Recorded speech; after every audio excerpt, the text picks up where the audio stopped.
অথবা তাফসিরে এসেছে প্রশস্ত গুহাকে কাহাফ বলা হয়।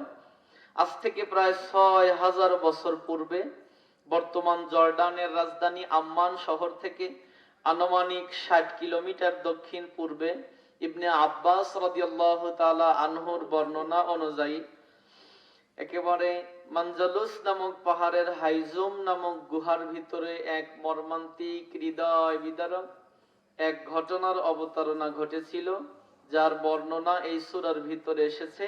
এজন্য এই সূরাটিকে বলা হয় সূরা কাহাফ, পাহাড়ের গুহার সূরা। কোরআনুল কারীমের ভিতরে ৫টা সূরা আছে, যেই ৫টা সূরা এমন, এই ৫টা সূরা শুরু হয়েছে আলহামদুলিল্লাহ দ্বারা। সুবহানাল্লাহ বলে। তার মধ্যে একটা হলো সূরা ফাতিহা, এটা শুরু হয়েছে আলহামদুলিল্লাহি রাব্বিল আলামিন। আর একটা হলো সূরাতুল আনআম, এটা আলহামদুলিল্লাহ দ্বারা শুরু হয়েছে। আর একটা সূরা হলো সূরা কাহাফ, যে সূরা আমরা পড়েছি, এই সূরাটাও আলহামদুলিল্লাহ দ্বারা শুরু হয়েছে। আর একটা হলো সূরাতুস সাবা, এটাও আলহামদুলিল্লাহ দ্বারা শুরু হয়েছে। আর একটা হলো সূরাতুল ফাতির, এই সূরাটাও আলহামদুলিল্লাহ দ্বারা শুরু হয়েছে।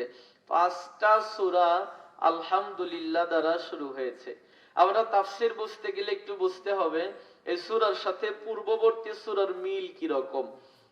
এই সূরাটার নাম হলো সূরা কাহাফ, পূর্ববর্তী সূরা বা আগের সূরার নাম হলো সূরা বনী ইসরাঈল। একটা কথা বুঝতে হবে, সূরা ফাতিহার পরে সূরা বাকারা, আবার সূরা কাহাফে বনী ইসরাঈলের পরে সূরা কাহাফ, এই যে সূরার ধারাবাহিকতাগুলো, এটা আল্লাহর রাসূল করেন নাই, সাহাবায়ে কেরামও করেন নাই। এই ধারাবাহিকতা স্বয়ং সাজিয়ে দিয়েছেন কে? আল্লাহ। তাহলে আল্লাহ পাক কেন সূরা বনী ইসরাঈলের পরে সূরা কাহাফ দিলেন? একটু বুঝলে, একটু শুনলে আমরা বুঝতে পারবো। মুফাসসিরগণ অনেকগুলো ব্যাখ্যা লিখেছে। এর ভিতরে একটা ব্যাখ্যা হলো ৫ ওয়াক্ত নামাজের পরে আমরা যখন সালাম ফিরাই, হাতে যদি সময় থাকে, আমরা প্রথম ৩৩ বার কি পড়ি? সুবহানাল্লাহ পড়ি। তারপরে ৩৩ বার কি পড়ি? আলহামদুলিল্লাহ পড়ি, তাই না? আল্লাহ পাক সূরা বনী ইসরাঈল শুরু করেছে সুবহানাল্লাহ দ্বারা, তারপরের সূরা সূরা কাহাফ শুরু করেছে আলহামদুলিল্লাহ দ্বারা। আল্লাহ কত সুন্দর করে সিরিয়াল করে দিয়েছে দেখেন।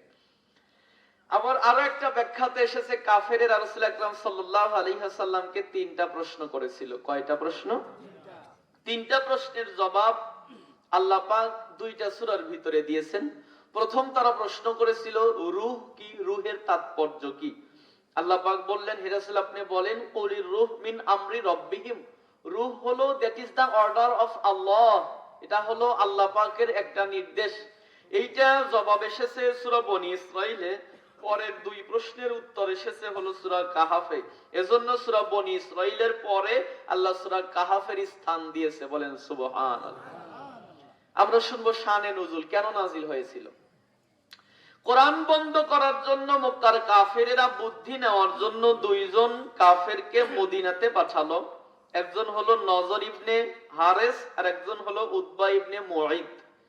বলল, মদিনাতে গিয়ে তোমরা ইহুদিদের কাছ থেকে বুদ্ধি নাও, মুহাম্মদ যে কাজ করতে সেটা বন্ধ করব কিভাবে। এই ২ জন কাফের মদিনাতে গেল, কেননা ইহুদিরা তখন মক্কাতে ছিল না। পণ্ডিত সব ইহুদি ছিল মদিনাতে, ইয়াসরিবে গেল। ইহুদিদের কাছে গিয়ে বলল যে আমাদেরকে বাঁচাও। ইহুদিরা বলল, কেন, কি হয়েছে? বলে, আমাদের ঘরের ছেলে মুহাম্মদ আবার নিজেকে নবী বলে দাবি করে, আর আমাদের সন্তানাদি যেগুলো আমাদের ঘরে খায়, আমাদের কাপড় চোপড় পরে, ওরা খায় আমাদের ঘরে, আর মুহাম্মদের দলে যায় জিকির করে। সুবহানাল্লাহ।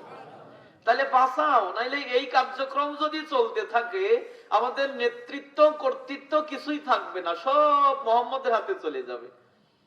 ইহুদিরা বলল যে দেখো, সে যদি সত্যি নবী হয় তাহলে আমরা গোটা কয়েক ইহুদি কেন, তোমরা যদি তাম পৃথিবীর সব ইহুদিদেরকে একত্রিত করে তাবিজ বানায় গলায় ঝুলায়ও রাখো, তাও মুহাম্মদের এই দাওয়াত থেকে তাকে বাধা দিতে পারবে না। তারা বলল যে মুহাম্মদ নবী কিনা এইটাই তো আমাদের সন্দেহ। ইহুদিরা বলল, প্রথম আমরা 3টা ট্যাবলেট দেই, আগে প্রয়োগ করো, তারপরে মতিগতি দেখে দেখো। 3টা প্রশ্ন করবে, যদি সে জবাব দিতে পারে তাহলে দেরি করিও না, তার হাতে হাত রেখে কালেমা পড়ে মুসলমান হয়ে যেও, কারণ সে সত্য নবী। আর যদি জবাব দিতে না পারে তাহলে তাকে তোমরা বিতাড়িত করে দিও। বলে ঠিক আছে বলো। ওরা বলল প্রথম নাম্বার প্রশ্ন করবে রূহ কি, রূহের তাৎপর্য কি, রূহ আসলে কি। দ্বিতীয় নম্বর প্রশ্ন করবে সেই বিস্ময়কর যুবক কারা, যাদের ঘটনা অত্যন্ত বিস্ময়কর। তৃতীয় নম্বর প্রশ্ন করবে সেই মহান ব্যক্তি কে, যিনি পূর্ব থেকে পশ্চিম, মাশরিক থেকে মাগরিব সমস্ত পৃথিবীটা ভ্রমণ করেছিল। সেই মহা ব্যক্তি কে, যিনি সমস্ত পৃথিবী পরিভ্রমণ করেছে। নবী সাল্লাল্লাহু আলাইহি ওয়াসাল্লামের কাছে এই কাফেরেরা আসলো, আল্লাহর হাবিবের কাছে এসে বললেন, দেখো তোমার সাথে তোমাদের ওই রকম কোনো বাধা গোজা নাই। 40 বছর পর্যন্ত তুমি তো ভালোই ছিলা, চোখের সুরমা ছিলা, মাথার তাজ ছিলা, কোনো বিরোধিতা ছিল না। এখন এই বিরোধিতা আমরা করব না, তিনটা প্রশ্ন করব, জবাব দিতে পারলে আমরা কালেমা পড়ে মুসলমান হয়ে যাব। আল্লাহর হাবিব বললেন ঠিক আছে বলেন তিনটা প্রশ্ন বলো। প্রথম প্রশ্ন হলো রূহ কি, রূহের তাৎপর্য কি। দ্বিতীয় প্রশ্ন হলো সেই বিস্ময়কর যুবক কারা, যাদের ঘটনা অত্যন্ত বিস্ময়কর। তৃতীয় নম্বর হলো সেই মহান ব্যক্তিকে, যিনি সমস্ত পৃথিবীটা পরিভ্রমণ করেছিলেন। আল্লাহর হাবিব হঠাৎ করেই বলে ফেললেন, অ্যাবসেন্ট মাইন্ড যেটাকে বলা হয়, ঠিক আছে আমি প্রশ্নটার জবাব আগামী কাল দেব। কিন্তু রাসূল ইনশাআল্লাহ বলতে ভুলে গেলেন।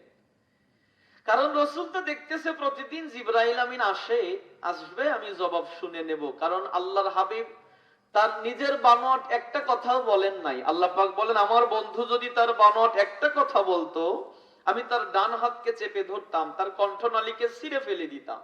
তার মানে রাসূল যা বলেছে সব কার কথা? আল্লাহ পাকের কথা। রাসূল সাল্লাল্লাহু আলাইহি ওয়াসাল্লাম বলেন ঠিক আছে আগামী কাল জবাব দেব। কাফেরেরা চলে গেল। পরবর্তী দিন আসলো, জবাব দাও। নবী তো বসে আছে, জিবরাইল আমিন আসবে, জবাব দিবে, সেটা আমি বলে দেব। কিন্তু আসে নাই জিবরাইল আমিন। ওরা বলল, রাসূল বলল, চুপ করে আছে। ওরা আবার পরের দিন আসে। প্রায় মোটামুটি তাফসিরে এসেছে 1 সপ্তাহ যায়, 2 সপ্তাহ চলে যাচ্ছে, 15 দিন একটানা ওহী নাজিল বন্ধ হয়ে গেল। কাফেরেরা হাসতেছে আর বলতেছে, 3টা প্রশ্নের জবাব দিতে যদি 15 দিন লাগে, প্রশ্ন তো আমাদের আরো কিছু আছে, ওগুলো কবে বলবে? আল্লাহর হাবিব ব্যথিত হৃদয় নিয়ে কাবার চত্বরে চলে গেছে। মাথাখানা উপরের দিকে উঠায়া আল্লাহ পাকের দিকে মুখটা করে বলে, রব্বুল আলামিন, ভুলেই যদি যাবে তাহলে আমাকে কাছে টানলে কেন? দূরেই যদি ঠেলে দেবে, এত ভালোবাসা দেওয়ার কি দরকার ছিল? আল্লাহ, জিবরাইল আমিন আসে না, আমি জবাবও পাই না, তাদেরকে বলতেও পারি না। আল্লাহ, এভাবে আমাকে কষ্ট দেওয়ার কি দরকার ছিল? আল্লাহ পাক ডেকে বলে, জিবরাইল তুমি কোথায়? রব্বুল আলামিন, আমি তো আরশের পাশেই রয়েছি। যাও জিবরাইল যাও, আমার বন্ধুর কাছে যাও। আমার বন্ধু ওদের প্রশ্নের জবাব দিতে পারতেছে না। আমার বন্ধুর কাছে গিয়ে সূরা কাহাফ 110 আয়াত বিশিষ্ট সূরাটা একসাথে আমার বন্ধুর উপরে নাজিল করে দিয়ে এসো। জিবরাইল আমিন চলে এসেছেন, আল্লাহর হাবিবের কাছে সূরা কাহাফ এসে এনে নাজিল করে দিল। তাফসীরের ভিতরে এসেছে সূরা কাহাফের 110 আয়াত বিশিষ্ট সূরাটা সম্পূর্ণ সূরা একসাথে নাজিল হয়ে গেল। জিবরাইল আমিন ডেকে বলে, জিবরাইল আমিনকে আল্লাহর হাবিব ডেকে বলে, জিবরাইল ভাই আসতে এত দেরি হলো কেন? আল্লাহর হাবিবকে ডেকে বলে, জিবরাইল আমিন ডেকে বলে, ইয়া রাসূলুল্লাহ, ইয়া হাবিবাল্লাহ, আপনি একটা কারণে ইনশাআল্লাহ বলতে ভুলে গিয়েছিলেন, এজন্য আপনার আল্লাহ আপনার উপরে ওহী নাজিল বন্ধ ছিল শুধুমাত্র শিক্ষা দেওয়ার জন্য। ওগো নবীজি, আজকে আপনার চোখের পানি দেখে আপনার মালিক সহ্য করতে পারে নাই। আজকে শুধু সূরা নাজিল করার জন্য আমাকে পাঠালেও পারতো, কিন্তু আমার আল্লাহ আপনাকে সান্ত্বনা দেওয়ার জন্য আমার সাথে 70,000 রহমতের ফেরেশতা পাঠিয়ে দিয়েছে। এই সূরা কাহাফ যেটা নাজিল হওয়ার সময় 70,000 রহমতের ফেরেশতা নাজিল হয়েছিল। আল্লাহর হাবিব বলেন, সূরা কাহাফ যদি কোনো ব্যক্তি জুমার দিনে সূরা কাহাফ তেলাওয়াত করে, তাহলে সেই জুমা থেকে আগামী জুমা অথবা গত জুমা থেকে ওই জুমা পর্যন্ত তার যে সগীরা গুনাহ ছিল আমার আল্লাহ রাব্বুল আলামিন তার সব সগীরা গুনাহগুলো মাফ করে দেয়। নবীজি আর বলেন, আমার উম্মতেরা পৃথিবীর যেখানে থেকে সূরা কাহাফ তোমরা তেলাওয়াত করবে, সেখান থেকে শুরু করে মক্কা পর্যন্ত পুরা নূরে নূরান্বিত হয়ে যাবে। আল্লাহর নবী আরো বলেন, মুসনাদে আহমদ শরীফের হাদিসে এসেছে, নবীজি বলেন, যে ব্যক্তি সূরা কাহাফের প্রথম 10টা আয়াত মুখস্থ করবে, সে কিয়ামতের ময়দানে ওই ব্যক্তির মাথা থেকে পা পর্যন্ত সমস্ত শরীরটা নূরে মুনাওয়ারা হয়ে যাবে। রাসূল আরো বলেন, সাহাবীরা শোনো, কোন ঘরে যদি রাতের বেলা সূরা কাহাফ তেলাওয়াত হয়, ওই ঘরে আল্লাহর অগণিত রহমত বর্ষিত হয়। আর কাহাফ যে ঘরে নিয়মিত তেলাওয়াত হয়, ওই ঘরে শয়তান প্রবেশ করে না। আল্লাহর নবীর একজন সাহাবী উসাইদ ইবনে হুযাইর সূরা কাহাফ তেলাওয়াত করতেছিল, যখন বাহিরে তার বেঁধে রাখা একটা উট অথবা ঘোড়া লাফালাফি করতে লাগলো, তখন সাহাবী তেলাওয়াত বন্ধ করে দিলেন, ঘোড়া লাফালাফি বন্ধ করে দিল। বাহিরে আসলেন, ভয় পেয়ে তাকায় দেখে অবাক হয়ে গেছে, তার বাড়ির ওপরে একখণ্ড কালো মেঘের ভেলা এসে ভাসতেছে। পুরো বাড়িটার ওপরে একখণ্ড কালো মেঘের ভেলা রয়েছে। সাহাবী ভয় পেয়ে গেলেন, আর তেলাওয়াত করলেন না। পরবর্তী দিন সকালবেলা আল্লাহর হাবিবের কাছে গিয়ে বললেন, ইয়া রাসূলুল্লাহ সাল্লাল্লাহু আলাইহি ওয়াসাল্লাম, গত রাত্রিতে আমি সূরা কাহাফ তেলাওয়াত করতেছিলাম, যখন আমার বাড়ির উপরে একখণ্ড মেঘের ভেলা এসে ছায়াদান করতেছিল, তখন আমার ঘোড়াটা লাফালাফি করলো, ভয়ে আমি তেলাওয়াত বন্ধ করে দিলাম। আল্লাহর নবী বলেন, সাহাবী রে, এটা হলো মেঘের ভেলা নয়, তোমার বাড়ির উপরে আল্লাহর অগণিত রহমতের ফেরেশতা নাজিল হইতেছিল। মুসলিম শরীফের হাদিস, আবু দাউদ শরীফের ভিতরেও হাদিসটা এসেছে। নবীজি বলেন, যে ব্যক্তি সূরা কাহাফের প্রথম 10টা আয়াত মুখস্থ করবে, আল্লাহ তাকে দাজ্জালের ফিতনা থেকে বাঁচায়া দিবে। এরান্দর মুসলমানেরা বুঝতে পারেন নাই, আখিরি জামানার উম্মতের উপরে সবচাইতে বড় ফিতনা হলো দাজ্জালের ফিতনা। আল্লাহর নবী বলেন, দাজ্জাল মানুষটা খাটো প্রকৃতির হবে, চোখ তার একটা অন্ধ থাকবে, একটা চোখ তার টেরা অথবা কানা থাকবে। দাজ্জাল সুলায়িত কণ্ঠের অধিকারী হবে। আজকের বিজ্ঞান বলেছে, নবীজির হাদিস থেকে গবেষণা করে পৃথিবীর যত গায়িকারা গান গায়, যত মানুষেরা কণ্ঠের শিল্পী যত আছে, আমরা যখন কথা বলি আমাদের গলার স্কেলটা নাক 1 আর নাক 2 পর্যন্ত ওঠে, এর উপরে গলার স্পিড উঠবে না। আল্লাহর হাবিব বলেন, দাজ্জালের গলা এত সুলায়িত হবে, দাজ্জাল যখন তার কণ্ঠ দিয়ে কথা বলবে, এটা নাক 6 পর্যন্ত উঠবে, মানে এত সুমধুর কণ্ঠ হবে, তার কণ্ঠে পাগল হয়ে অনেক মানুষেরা, দুর্বল ইমানদার যারা ইমান হারা হয়ে যাবে তারা।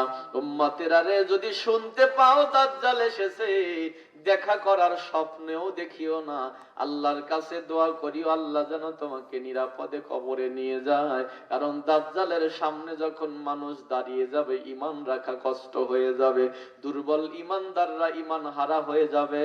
আর যারা, যে ব্যক্তি সূরা কাহাফের প্রথম 10টা আয়াত মুখস্থ রাখবে, আল্লাহ পাক ওই ব্যক্তিকে দাজ্জালের ফিতনা থেকে বাঁচায়া দিবে।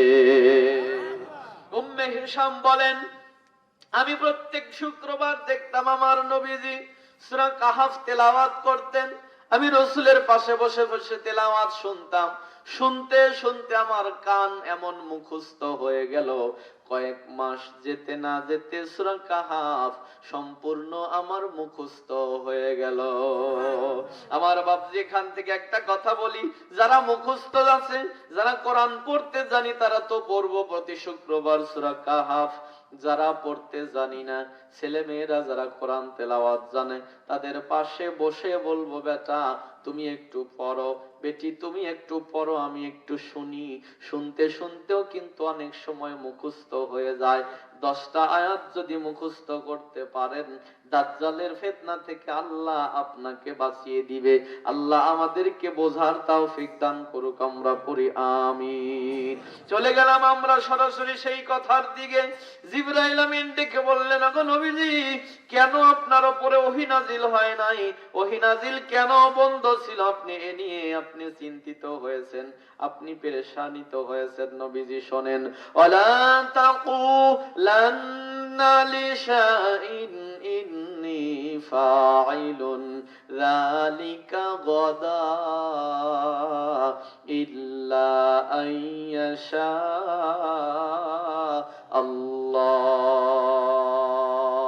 আপনি যখন আগামীকাল কোনো কিছু করবেন বলে ইচ্ছা পোষণ করেন, অথবা আগামীতে কোনো কিছু করবেন বলে আপনি নিয়ত করেছেন, অবশ্যই পড়বেন ইনশাআল্লাহ। কথা বুঝতেছেন? যদি 1 ন্যানো সেকেন্ড আগেও কিছু করার ইচ্ছা পোষণ করেন, 1 সেকেন্ড আগে আমি এটা করব, হয়তো সামনে এটা করব, অবশ্যই কি পড়ব? ইনশাআল্লাহ।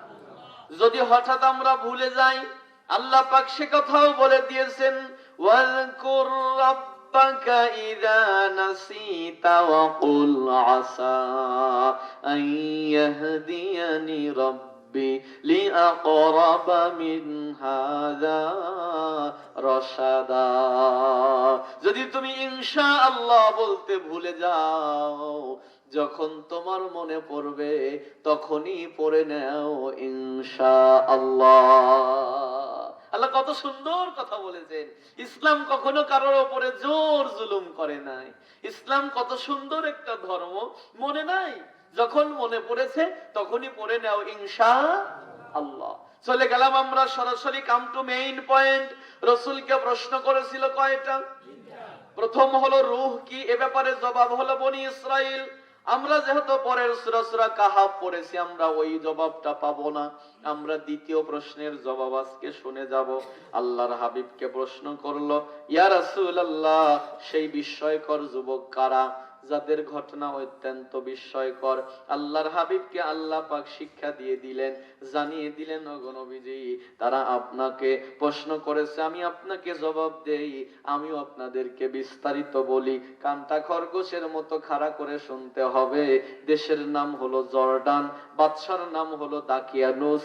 বৈশিষ্ট্য তার 3টা। জোরে বলেন কয়টা? প্রথম নাম্বার হলো জালেম, দ্বিতীয় নাম্বার হলো নিষ্ঠুর, তৃতীয় নাম্বার হলো মূর্তি পূজক।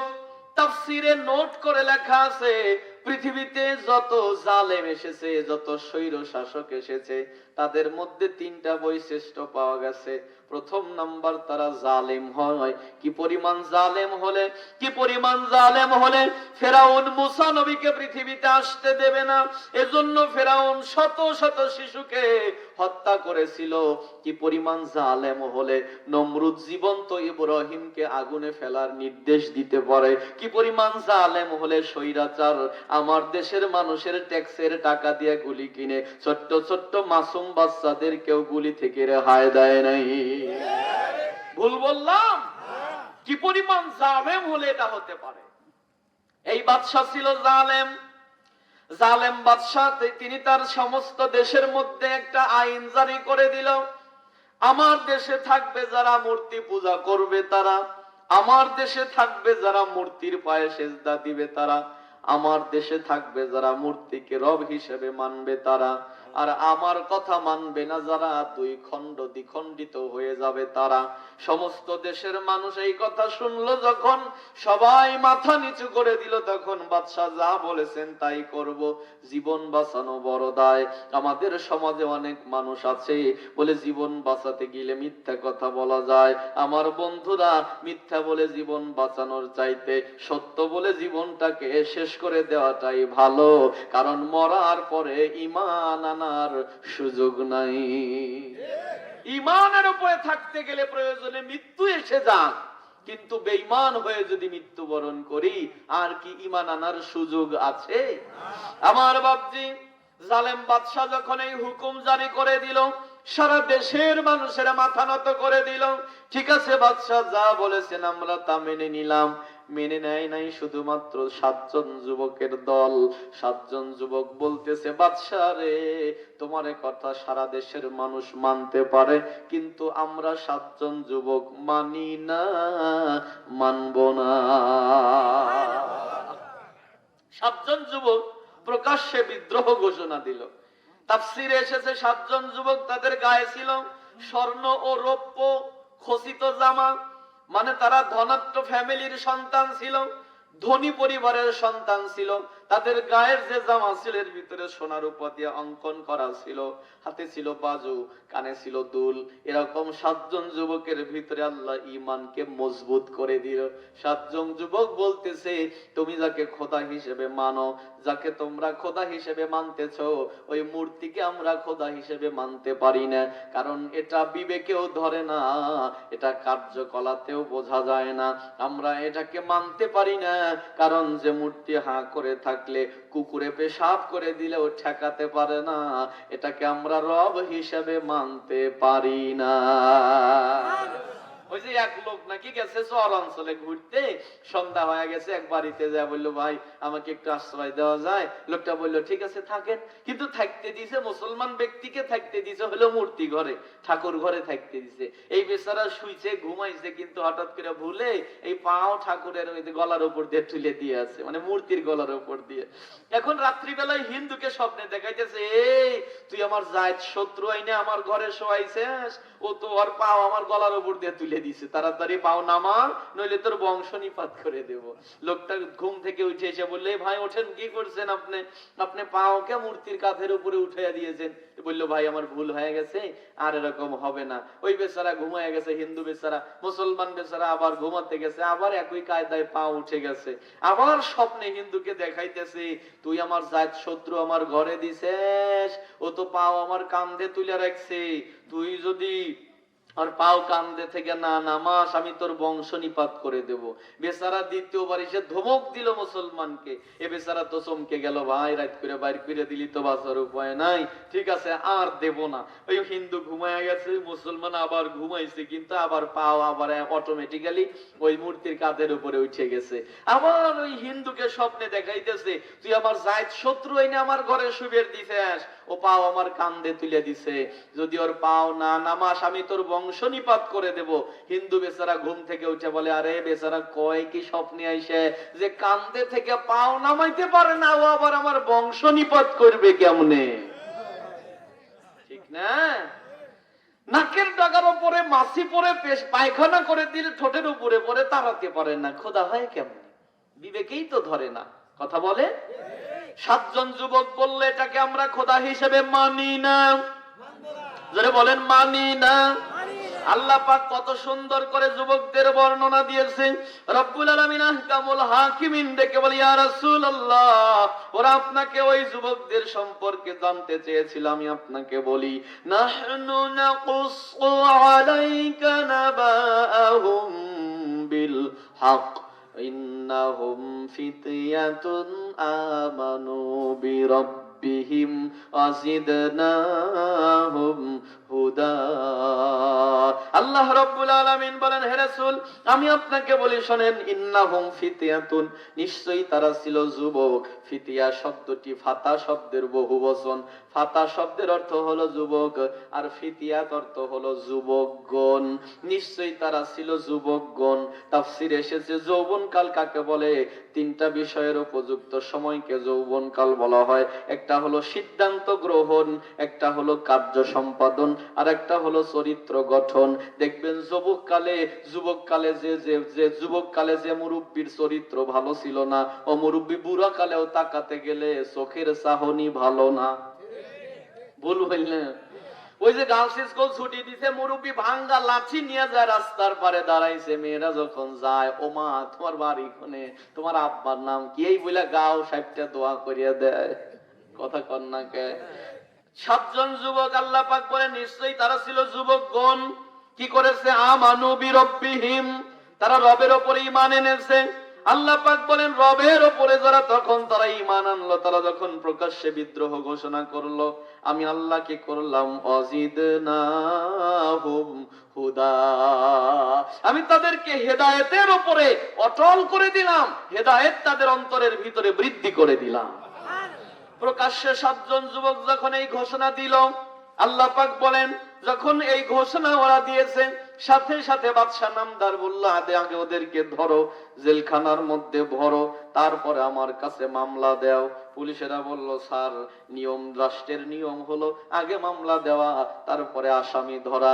স্বৈর শাসকদের নিয়ম হলো আগে আসামি ধরা, তারপরে মামলা দেওয়া। বলে আগে ধর ভর, তারপরে বলতেছি। ধরে আটকাইছে, বলে যে অমুক জায়গায় ট্রেন পড়া দিয়েছিল, এর ভিতরে নাম ঢুকা দে। এটা হলো স্বৈর শাসকদের বৈশিষ্ট্য। বলে আগে ধর, তারপরে মামলা দে। বলে 7 জন যুবককে ধরে নিয়ে আয়।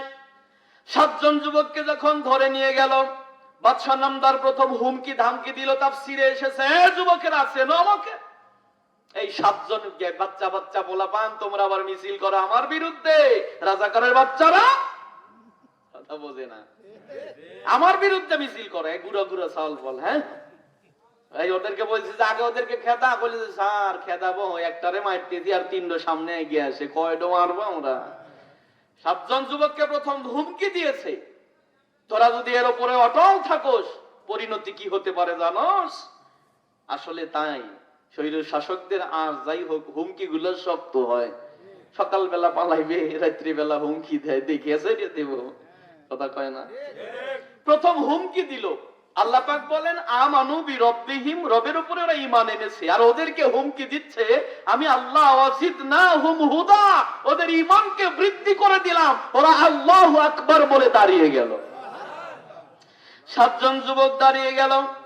দাঁড়িয়ে যাওয়ার পরে ডেল থেকে বলতেছে, ওয়ারাবাতনা আলা কুলুবিহিম ইয কামু ফাকালু রব্বুনা রব্বুস সামাওয়াতি ওয়াল আরদ। 7 জন যুবক দাঁড়িয়ে বলল, বাদশা রে, আমাদের রব তো তিনি, আসমানের রব যিনি, আমাদের রব তিনি, জমিনের রব যিনি, আমাদের রব তিনি, জীবন দেন যিনি, আমাদের রব তিনি, মরণ দেন যিনি, আমাদের রব তিনি, রিজিক দেন যিনি, আমাদের রব তিনি, সম্মান দেন যিনি, আমাদের রব তিনি, বেইজ্জতি করেন যিনি, আমাদের রব তিনি, আসমান আর জমিনের রব যিনি, ওই রবকে রব ছাড়া অন্য কোন রবকে রব হিসাবে মানি না। দেখেন আয়াতটা দেখেন, লান্নাদউয়া, তাফসীর যারা আরবি গ্রামাটিক্যাল অনুযায়ী, লান্নাদউয়া, নাদউয়া হলো মুজারের সিগা, মুজারে হলো প্রেজেন্ট আর ফিউচার টেন্সের সমন্বয়, মানে বর্তমান আর ভবিষ্যৎকাল বোঝায়। ওরা বলেছে লান্নাদউয়া, আল্লাহ ওদের শব্দকে কোট করে কোরআনে দিয়েছে। ওরা বলল লান্নাদউয়া, মুজারের সিগা ব্যবহার করলো, যে বর্তমানেও মানি না, ভবিষ্যতেও মানবো না। আল্লাহু আকবার। 7 জন যুবক যখন প্রকাশ্যে বিদ্রোহ ঘোষণা করলো, ওই বাদশা বলল যে করো, ওদের বাবা মাকে ডেকে আনো। ডেকে আনার পরে বললেন, দেখো তোমাদের সন্তানাদিদেরকে বুঝাও, 3 দিন সময় দিলাম, যদি ওরা ওদের ডিসিশনকে পরিবর্তন না করে, তাহলে প্রকাশ্যে উন্মুক্ত মঞ্চে আমি ওদের কল্লা নামিয়ে ফেলবো, ওদেরকে আমি দুনিয়া থেকে বিদায় করে দেব, যেন ওদেরকে দেখে মানুষেরা যেন শিক্ষা নিতে পারে, নইলে শুলে চড়াবো। 7 জন যুবক যখন বাড়িতে গেল, বাপ মাও কি আর কম বুঝাইছে? 7 জন যুবককে 3 দিন পর্যন্ত তারা বুঝিয়েছে, কিন্তু তাদের মত তারা এই পথেই থাকবে। আল্লাহু আকবার। আজ রাতটা পার দিলে আগামীকাল বাদশার দরবারে হাজির হওয়া লাগবে। 7 জন যুবক রাত্রিবেলা পরামর্শ করেছে, একজন আর একজনের দিকে তাকায় মুস্কি মুস্কি হাসতেছে, বন্ধু কি করবি বল, কি করা যায় বল। এক বন্ধু ডেকে বলে, বন্ধু রে, কি আর করব, আমরা আমাদের মতের উপরে আমরা অবিচল আর অটল থাকবো।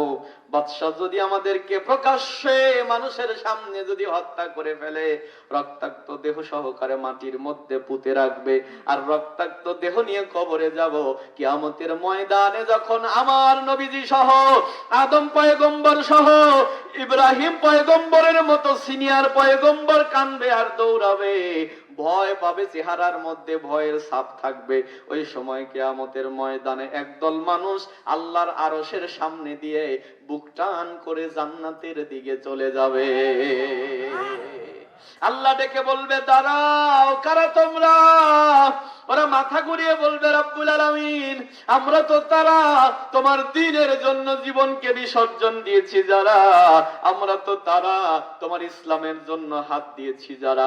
আল্লাহ তাকে দেখো, কারো হাত কাটা, কারো গলার ভিতরে ফাঁসির রশি ঝুলতেছে, কারো চোখ নাই, কারো বুকের মধ্যে বুলেটের আঘাত। ও আল্লাহ, তোমার দ্বীনের জন্য আমরা জীবন দিয়েছি, আমরা হলাম শহীদ। আল্লাহ ডেকে বলবে, শহীদেরা, জান্নাত তো তোমরাই পাবা, তার আগে কি আমার কাছে কিছু চাবা? শহীদেরা ডেকে বলবে, আল্লাহ, যদি কিছু দিতেই চাও, আর একবার জীবনটা ফিরাইয়া দাও, আর দুনিয়াতে পাঠাইয়া দাও, আর একবার শহীদ হয়ে তোমার দ্বীনের জন্য জীবন